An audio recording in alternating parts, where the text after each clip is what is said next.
are listening to Houston Real Estate Radio. Every week we bring you news and information you can use on your next real estate transaction. If you missed any of today's program, you can catch us online. We're on Facebook. You can go over there and friend us, and you can also find us at HoustonRealEstateRadio.com, where we have videos of all of today's show and all of our previous shows as well, if you'd like to check us out. If you've got a real estate question, give us a call, 281-882-8088. If you're on your phone on Twitter, you can use hashtag HRER and send us your questions. We'll be happy to answer them. I've got Stephen Costello here on the air with me. He was on last segment, and we're continuing on with some more questions about the city of Houston and the Rebuild Houston, what projects they're working on and what they're doing and how they get funding. So lots of interesting information, because we've talked before on the program about how we have to do something about our infrastructure problems here in the Houston area. On November 2nd, you saw it at the bottom of the ballot for Proposition 1, which would help us get more money in, or change the money around a little bit, reshuffle some funds to be able to help with some of these infrastructure transportation issues that we're having. So welcome back to the program. Thank you. Thank you very much. So look, when we went to break, you were talking about the different revenue sources for the Rebuild Houston. And tell me, basically you talked about the different places that the money comes from. And one of them is from ad valorem taxes, property taxes. And so by my calculations, if you've got like a $300,000 house, that's about $300 worth of revenue for you guys, right? Right. But what we did on the charter amendment was we allocated 11.8 cents of our property tax rate to Rebuild Houston. Okay. And so how we calculated that when we were developing the program, we said, okay, what is the debt payment for the $1.7 billion of outstanding debt? And that equated to 11.8 cents. So what we asked the voters to do, we said to the voters, will you agree to have a lockbox and do a pay-as-you-go program and allocate that 11.8 cents to this program? Mm-hmm. And so what we did was, when we created the program, we moved the ad valorem tax revenue of 11.8 cents into it, plus the debt. So then as we paid off the debt, the extra revenue that we were getting was used to pay for capital improvement projects. So that's where about over the 20-year period, about 40% of the total funds will come from, is from the ad valorem 11.8 cents. You've also got funds coming from some other sources. What were some of the other sources that you had? Right. The primary source is Metro. We get 1/4 of the sales tax revenue that Metro gets. They get a penny, so we get 1/4 of it back for mobility. And prior to Rebuild Houston, the city wasn't necessarily using all that money for mobility. Well, now, because of the charter amendment change, it says that all third-party money for mobility goes into the lockbox. So what we use is we use about half of it for what we call transportation maintenance. Now, that would be traffic signal maintenance, some asphalt overlays, and panel replacements on streets.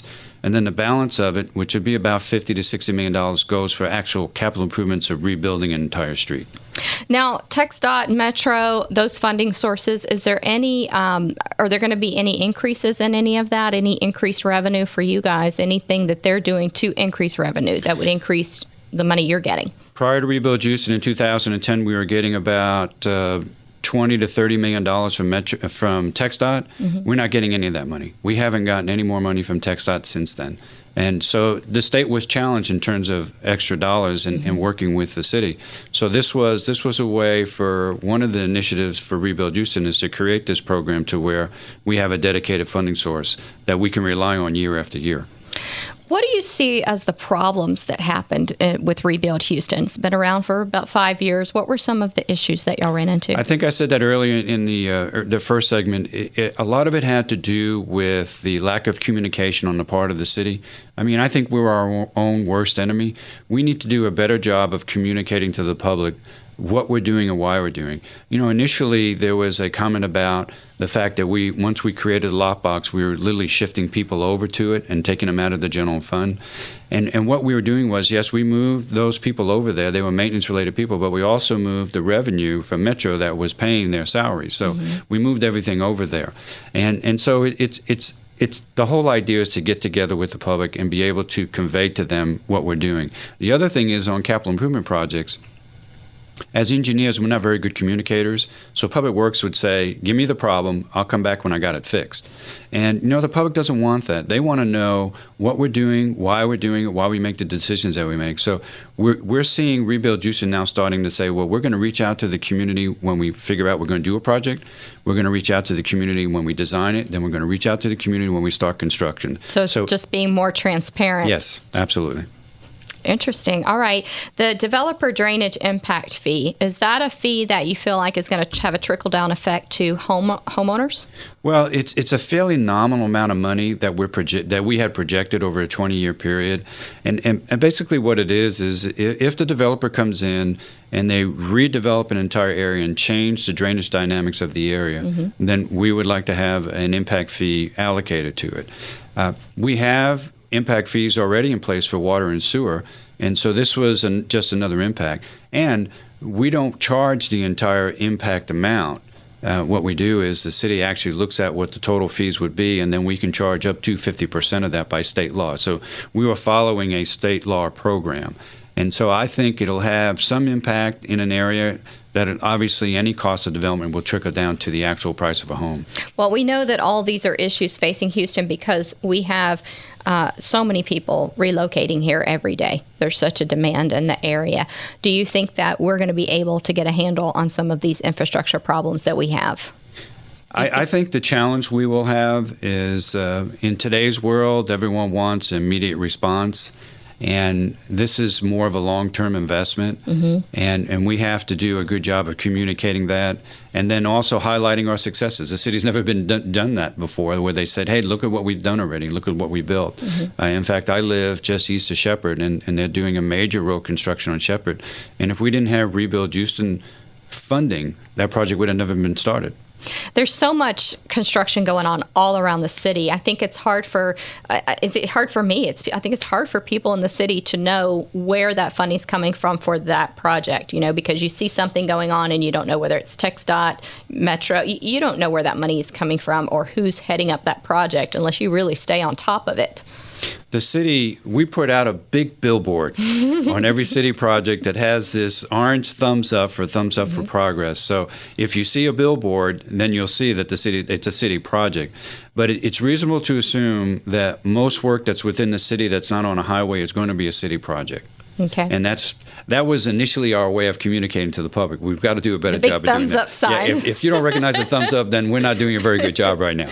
All right. Well, let's shift gears a little bit. Are you planning to run for mayor in the next election? I'm not making an official announcement, but rumor has it I am considering running for mayor. Thank you for asking for that. It is a rumor. So that's exciting. That's going to be a lot to prepare for and a lot of exciting things to do. Well, it is exciting. As an engineer, I own an engineering company here in town. I never thought I'd be in politics, but I purposely got involved in politics to develop a reinvestment in infrastructure, which we were successful in 2010. And as I said earlier in the first segment, the next administration and then the one after that is going to see a lot of money available for capital improvements. And I want to be able to help shape Rebuild Houston to where I think it would be beneficial for the community moving forward. And that's my ultimate goal. What are some of the things that you would like to see for the city that maybe the people that you're running against, they have a different vision? Well, it's not about vision. It's about really stepping back and deciding what are the core services of the city of Houston. Because you got to prioritize. Right. What does the public expect of us? Most people don't realize that the financial situation of the city is strained. And moving forward, we're going to have many challenges. So you're going to see hear a lot of discussion during the campaign trail next year about how the city is going to address the financial situation moving forward. And you've already done a lot to address that. Just helping to implement this Rebuild Houston has been a great feat. I think Rebuild Houston is an incredible feat. And then if you look at the debt structure of the city past 2018, it's going to be declining rapidly as a result of Rebuild Houston. Very good. All right. Well, Stephen Costello, we appreciate you coming on the show. Appreciate your great information, and good luck to you when you do start taking part in the mayor's race. Well, thank you very much for the opportunity. I appreciate it. We appreciate you coming on Houston Real Estate Radio. And if you missed any of today's show and you'd like to catch it online, you can go to HoustonRealEstateRadio.com. I'm Shanna Register, and we'll be right back after a word from our sponsors.